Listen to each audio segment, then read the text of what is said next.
Hello everyone, and welcome to the latest recording in my vlog series, diary, I suppose, if you like, of a season of Aguna. The new dawn, the new Arsenal, the same Arsenal on and off the pitch, and that's what I want to talk about today. Is that the transfer window. Pointless in January. I mean, last year we got Aubameyang, got it. I'm getting ahead of myself. Let's slow down. Let's break it down. So the transfer window, we'll talk about that, and we're going to talk about what happened today in the league away at West Ham. So transfer window, right now. Yes, Arsene Wenger did spend the money on Aubameyang last year, but let's not forget we also moved Alexis Sanchez on. All right, we got Mkhitaryan in return. We've moved a lot of wages around. We lost a lot of wages last year, so that would probably allowed us to bring Aubameyang in with whatever else we had left from whatever transfer kitty. But that was rare. That was rare. And Lacazette in the summer before, to bring them both in, £100 million only on two strikers at the time, we were blown away by it. And still, even now, those two strikers up front, despite today's result, which we'll get onto later, are two quality signings. Something that we've been calling out for ages. However, the transfer windows, they move up and up and up, don't they? We all know that. So what this window will cost you 75 million. The summer window will cost you 115. Now, everyone says that if the winter transfer windows are inflated, which they are to a degree. No one really wants to move, no one really wants to sign anyone, so you'll start to see a lot of signings like Christian Pulisic going to Chelsea.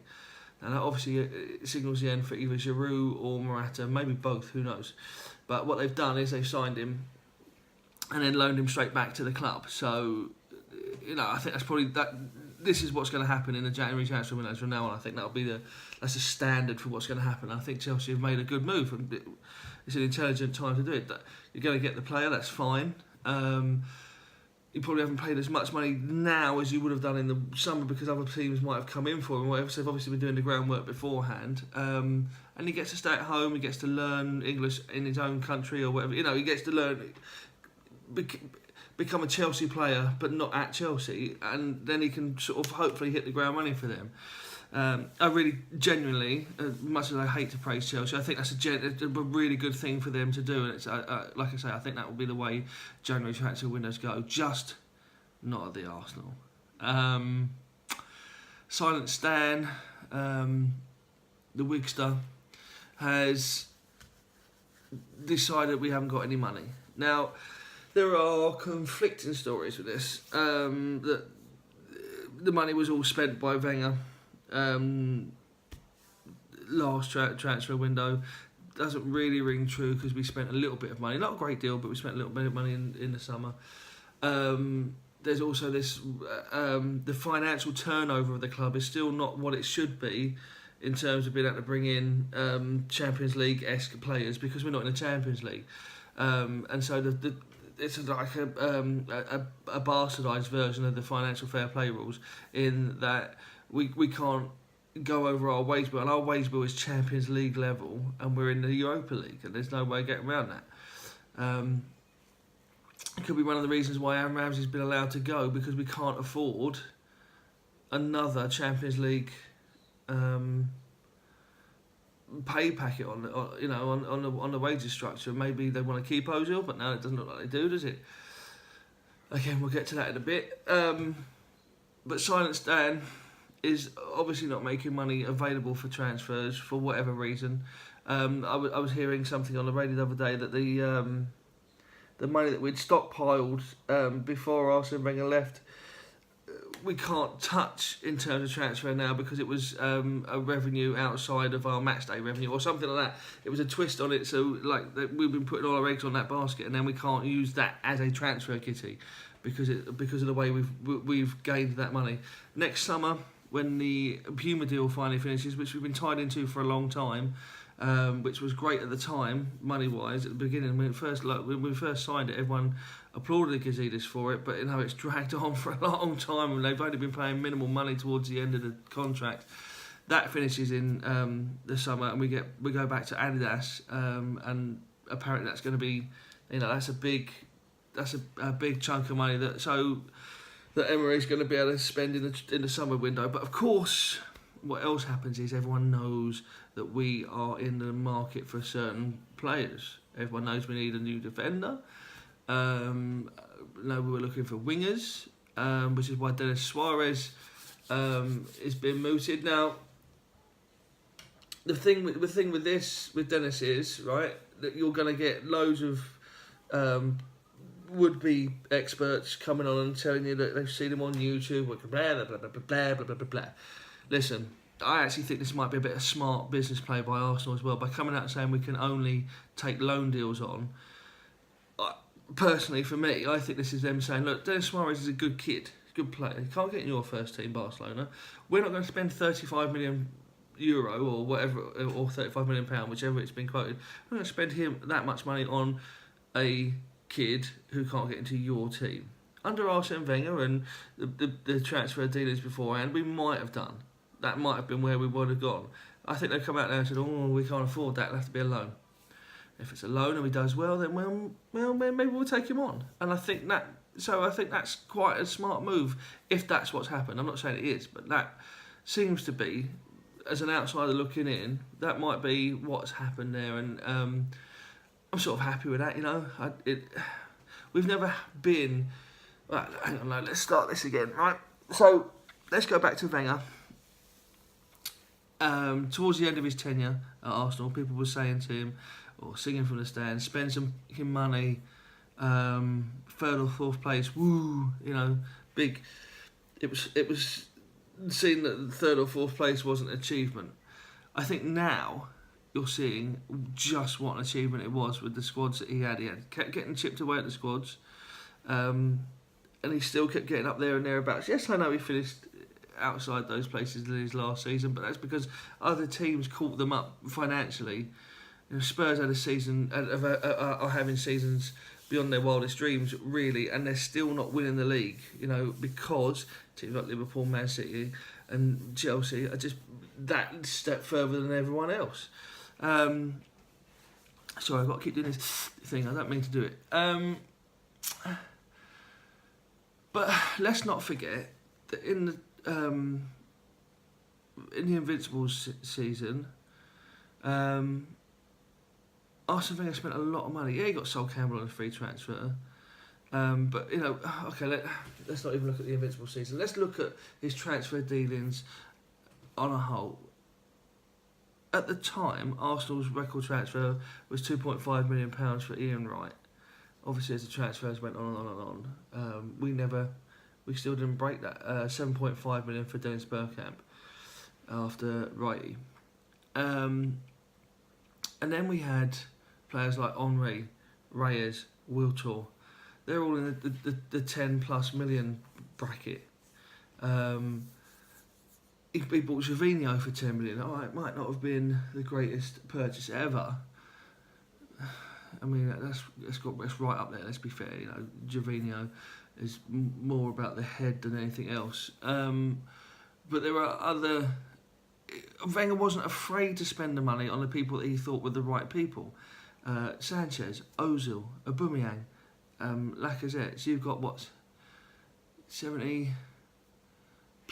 Around about 170, 160 million on players there. But like I say, okay, yeah, maybe the dystopian, not dystopian, maybe the fact that he wanted to try and make Arsenal sort of a place where everyone could be at one and not try and be higher than the other, and it was all a bit equal and all that sort of stuff. Maybe that's where he went wrong. But now we have got our hands tied, and I think they backed the wrong horse when it comes to financial fair play again. We've heard about it a lot. So this is where Emery is. He's a new manager. He's coming in. He's learning the league. He's having to deal with a lot of the contracts that are running out and getting low. That was Arsene Wenger and the team's fault. and stands there to make money. It's a business to him. I don't like it any more than most other Gooners, but that's the way it is, guys. We're going to have to face up to, and that's the new reality we're looking at. And as long as we accept that, then transfer windows like this are going to become the norm. Who knows? In the summer, we might go out and sign someone that no one's heard of, or we might go and get a decent prospect or something. But I don't think we're going to be marquee signing for a while again yet, especially without Champions League football. So that's where we are with the transfer window. I maybe Suarez will come, but other than that, I wouldn't expect anyone else. I think he will have to use the squad. I still think that there are players there that are good. I mean, Robert Holding only cost 2.5 million, so it's not about how much players cost, it's about how good they are and how they're coached. Getting on from there to today. West Ham 1, Arsenal 0. I said before, Lacazette and Aubameyang, most teams in the league would like both of those up front together. Most of them would play them together within a formation that will get the best out of them. I said at the beginning of the day that I didn't think we were going to win today. We're not great against West Ham, at West Ham anyway. But something's going on between Ozil, the club, and Unai Emery now. I think that the noise is coming out from Ozil's camp to try and keep him in the good books with Arsenal supporters, me included. I've got his name on the back of my shirt. I love him. I think he's a great player, right? Today was a sort of game where Ozil, I want him in the team. I don't give a rat's backside about him tackling back or not getting stuck in. I don't want him doing that. I want him getting on the ball, looking up and finding the positions that other players are playing. You know, some of the balls that he could have played today, he opens defences that are sitting there like that. He gets past Declan Rice. We make Declan Rice look like a world beater. Yeah, he's a good player. He's a good prospect. And yes, Wales, Ireland, I think England are all trying to fight over who gets to have him as an international player. But he's still a kid, man, and we made him look quality, a genuine quality, and I don't think he's quite where we made him look today. Aubameyang and Lacazette didn't really get a sniff today, let's be fair. There was one chance in the first half for Lacazette, but if you're going to play them as a front two, you've got to have a number 10 behind, and we didn't have a number 10. We looked better when Ramsey came on. Iwobi, I'm loving his product this year, but I think he's got a lot to learn about when to release the ball, when to try flicks and tricks, and you know, you do that. When you've earned it. You know, like Henry would do it, the look away pass, but he'd earned it. He'd earned the right to be able to do that with the fans and on the pitch, because players aren't going to take that from some kid who's turning up, you know, and trying to do that. These are honest professionals. They're going to kick lumps out of you if you're going to try and do that. But if you've got the skill to do it and pull it off and do it well, and you've done it for 4 years at the top level, then you know it's sort of taken a bit more. I mean, it's sort of that whole thing about John Terry when he said that it'd take from Terry Butcher that his legs are gone, but he wouldn't listen to Robbie Savage. It's true. Robbie Savage was a clod-hopping waster of a player that just destroyed teams, but not destroyed teams. He destroyed play. He broke up the play and stuff. And you know, you're not gonna, if you're John Terry, you know, Chelsea's captain and most decorated player in their history, he's not going to listen to what Robbie Savage is, is he? So, I mean, it's that sort of syndrome with Iwobi. He's got to earn the respect of his fellow professionals. Guendouzi, he's such a good find, and I think he's going to be a great player for Arsenal, but he's going to be a great player. He's not a great player yet. Surprised Torreira didn't play today, and I think this is the problem. I think Unai Emery is still taking too long to come to terms with just how hard the Premier League is, and teams don't roll over for you like they did at Paris Saint-Germain. You know, everyone fights for everything, and he's got to take this on stock. He's playing his strongest team a lot of the time. Like the other day in the Cup against Blackpool, there's no reason for Lacazette to come in that game. The game was over, won, control it. There's no need to bring him on. And I think it's a learning curve, and I think people around Emery, I think he needs to bring people in that are used to the club and the league. And that's why we should have, if we had the chance, maybe we could have brought in Mikel Arteta as his number 2 and not Pep Guardiola's at Man City. It's ridiculous the players at Man City can sign, and they've had Patrick Vieira there, they've had they've had Marwood there. It's just, you think these are all ex-Arsenal players that could be in and around our club helping our new manager out, and that's what he needs. He just needs a little bit of help in this first season. But what do I know about football? I don't know about the ins and outs of the game.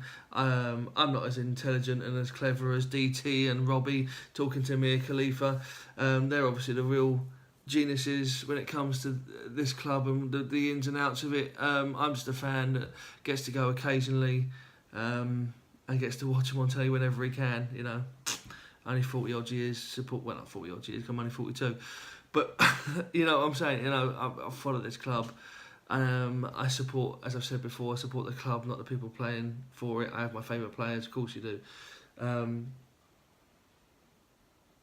But a performance like today, you have to start thinking to yourself, I can't criticise the manager. He's only been in the job 6 months, but I can criticise his tactics. It was his idea to play the teams that he played. Didn't work this time, but it's a loss, and I've got to that point where it's a loss. We're still not miles away from 4th place. No one would have had us in or around where we are anyway. And we've got to give him time. Let him have the next transfer window. If he does get money, brilliant. We'll see what he's made of in the transfer window. If he doesn't, then we're going to see what he's really made of as a coach. We're not going to get relegated. We might have a decent cup run. Who knows? It's not too dissimilar to Arsene Wenger. He's sort of Arsene Wenger light. I think, as I said earlier on in the video, I think everyone's going to come to terms now with what a job Arsene Wenger actually did, and it wasn't just down to him.